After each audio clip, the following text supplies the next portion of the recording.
Okay, so the pandemic obviously hit a lot of nations, and every single nation decided to have different types of restrictions, different types of regulations. Some nations, like Hungary, they had some really draconic regulations, but they weren't really enforced. I spoke with a lot of Hungarians, and the cops wouldn't do anything about people who didn't respect the restrictions. While in other countries, like the United Kingdom, the cops were draconic. I guess they almost got like a big peepee that they now had the power to persecute citizens, I guess. You know, because like there's plenty of video evidence and video footage for it. Like some guy in his own backyard getting a visit from the cops because, like, why are you in your backyard? Or cops going in supermarkets and looking into people's shopping bags and wanting to see what they purchased. Like all this nonsense that didn't happen in other countries. You know, every single nation, I guess, imposed different restrictions based on their own culture, I would guess, their own morality. Although now in the United States, I guess it's like the left-leaning states that are taking this overboard. Like I recently heard about the politicians saying we will hunt down those who, and I'm like, hunt down? Like you're talking about your citizens, right? Hunt down. Imagine if Donald Trump would say we will hunt down the oh my god. Yeah. It's quite funny. Like I think Alexandria Ocasio-Cortez also posted something very interesting, which kind of proves Tucker Carlson's conspiracy theories, saying that if they reopen the businesses right now, then what's going to happen is that the economy is going to go back up, and this can only help Donald Trump. So the price for a few businesses going down is perfectly understandable and perfectly okay. And I'm like, well, I guess it's understandable and okay for you. You're not going to lose anybody, right? Like, you're the taxpayer dime. I bet that if they would have said, okay, we're going to shut down businesses, but every person in the Senate, every person that works for the government is also going to have a 50% wage cut during this time. Oh, you'll see how fast they would reopen the businesses. Oh, you'll see how fast. Actually, not even 50% down. They should have been like, show solidarity to the people that have their businesses closed and receive 0% payment. Like if you're a senator, you know, if you're a governor, while the time of locking down the businesses happen, you should get 0% wage. And that way you get to say, it's like, well, you know, we're saving lives and we're showing solidarity. Like we believe that by showing solidarity, people will be more compliant. And honestly, I think it would work to a certain degree. Like, think about it. You know, people don't like to see that the ones giving the order for their businesses and livelihoods to shut down, they still get to make money. They still get to do a lot of business. Why is that fair? Why is it fair? You know, like, I understand, yeah, your business gets to be open, but, you know, like, show solidarity with the rest of the people, the working class. Show a little bit of, yeah, they're not going to do that, you know. And AOC immediately deleted the tweet as well because she realized, it's like, oh, well, that doesn't really go well with the impoverished people now, does it? But anyway, like, this video is supposed to be about Romania's restrictions. So Romania was very interesting. We used to be a socialist country, so why are you coming to me? I don't have food anymore. Black Pigeon Speaks. I know this topic is interesting, but this is my channel. This is how I do things. Jesus. Can't talk about the pandemic without getting right-wingers involved, eh? Pesky right-wingers. Yeah, so Romania being an ex-socialist state, like, we're used to authoritarian regimes. They're going to make noise, aren't they? The noise boxes are here. All right, let's move somewhere more quiet. I guess the hazards of recording in a park. Oh, and by the way, like, here's something about Romania that's weird. Like, is don't step on the grass. Like, where you live in, is don't step on the grass still a thing? Because when I went to the United Kingdom, like, I saw people picnicking in the park, like having a blanket on the grass. Anyway, right, that's besides the point. So, as I was saying, like, we're used to authoritarian stuff. We're used to the government setting up rules, and people just have to do what the government says. So there wasn't that much of a problem in that regard. And the government had some really draconic rules. Basically, everyone had to stay in their house, and if you wanted to leave your house, there were only like 5 or 6 bullet points under which you could leave. And you also needed to have a paper which you would sign under the penalty of perjury that you are going, let's say, to the supermarket to buy essentials, or you're going to your grandma who lives alone in order to do the shopping for her. Like, that was it.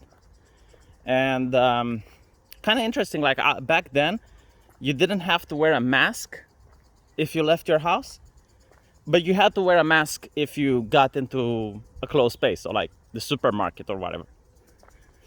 And that's going to be important, right? But Romania also had like the biggest fines in the entire world. I'm not even kidding, like in the entire world. I think like The Guardian wrote a document about it. And eventually the fines were considered unconstitutional. But think about it this way.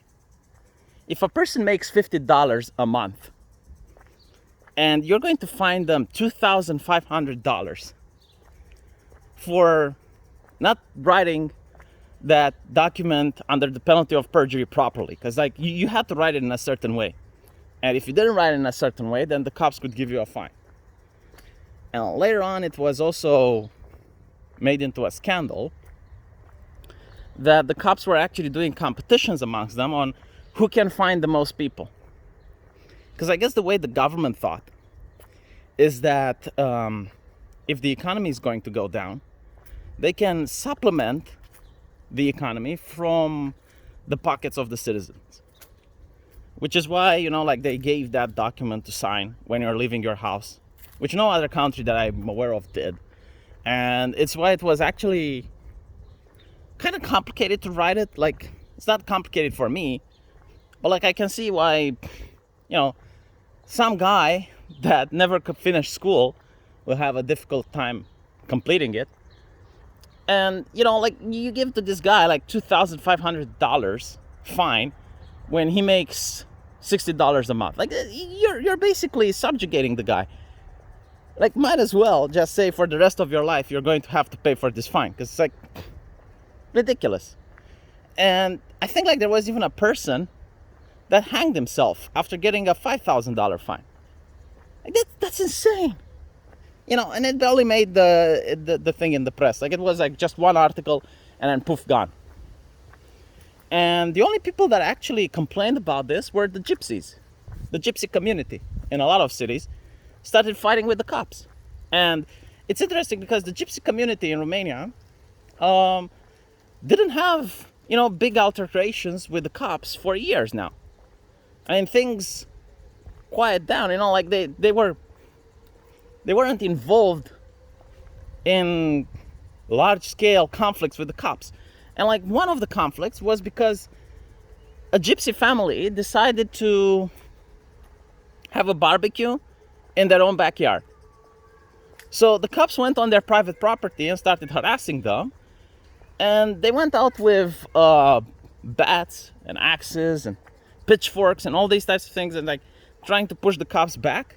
And I think like even a cop opened fire and stuff. And it was like just the most horrible thing that I have seen happening in my country. And I'm like, why? And then you had like videos with cops just, you know, tying these people up. And like at one point, just this guy was tied up and the cop starts beating him and whatnot. And it's like, where is the international press about this? Where is the scandal? Where is the, you know? Nothing. Absolutely nothing. But, you know, like that passed. I mean, the restrictions eventually passed. And what ended up happening is that now there's a new restriction saying that everyone that goes outside needs to wear a mask. And you can see how many people do it, right? I mean, I'm just walking through a public park. You probably... Let's get away from this noise box. But you probably see for yourself, right? Just how many people comply. And I see people being more afraid of getting a fine, being more afraid by the cops than they are of catching the sickness, you know? A lot of people just have a mask, but they don't cover their nose, they don't cover their mouth. And when they see a cop, they just pull it up. Like, that's what I'm seeing whenever I go out, nonstop. And it's like, I think it's because the government is mentally challenged. Like, they don't know what they're doing. Like, for example, okay, how can you trust the government that's so incompetent? Like, they say restaurants are closed, all right? So no restaurant, nothing. Like, you can't eat at a restaurant. Okay. But then they say hotels are open. And you think, like, so if I go on a trip to Mamma Mia, there's actually a resort called Mamma Mia at the seaside. That doesn't matter. But if I take a train and I arrive there, and I'm at the hotel, what the fuck am I eating? No, seriously, like, do they not think this through? Because the restaurants are closed, right? Like, even the hotel restaurant was closed. So what can I eat if I were to go to a hotel when the restaurants are closed? Man, God, these people. And now everyone has to wear a mask outside, but like during the stricter restrictions, people didn't have to wear a mask outside. And I saw the cops, by the way, like the cops which were in this back alley. They were hiding in this back alley, and what they were doing is that they were giving fines to people who didn't have a mask. And me and my girlfriend, we had a mask, so we get through. But then comes this old woman that didn't look like she's very wealthy. She didn't look like she's rich. She looked like she's the type of woman that has to travel 300 meters to the nearest supermarket to buy stuff because she can't afford bus ticket. So that's the one that the cops stop. And that's the one that the cops start harassing because she was talking on her phone and she had her mask lifted, I guess, so people can hear what she has to say. And it's like, oh my God. Like, I hope they didn't fine her. I hope they didn't fine her. But it's so disgusting. Like, really, the city hall now relies on the money of the most impoverished and the most vulnerable people, right? Is this what it is? And the cops, you know why they piss me off? They don't have the balls to do this on a street where there's like a lot of people without masks, because then if they do it on the street, then other people are going to say, well, look, all these other people don't wear a mask, why are you picking on me? And then there's going to be other people going like, oh, come on, man, leave him alone, just give him a warning, don't give him a fine. So they stood on the back streets. Like, they stood on small alleyways where people rarely pass. And that's where they decided to go for fines. All right. Tell me how it is in your country, though. Because in every country is different. Like, the measures are different. Like, here's something interesting. Like, neighboring countries have different measures to prevent against it. So, I'm curious. Like, I don't think in Romania it was that bad. Like, I don't think things were that worst. I mean, at least it's not like in America, Jesus, where if you have a gathering at your house, you get some people to see a movie, they will cut off your water and cut off your electricity. Like, the government literally can't do this here because you're a tax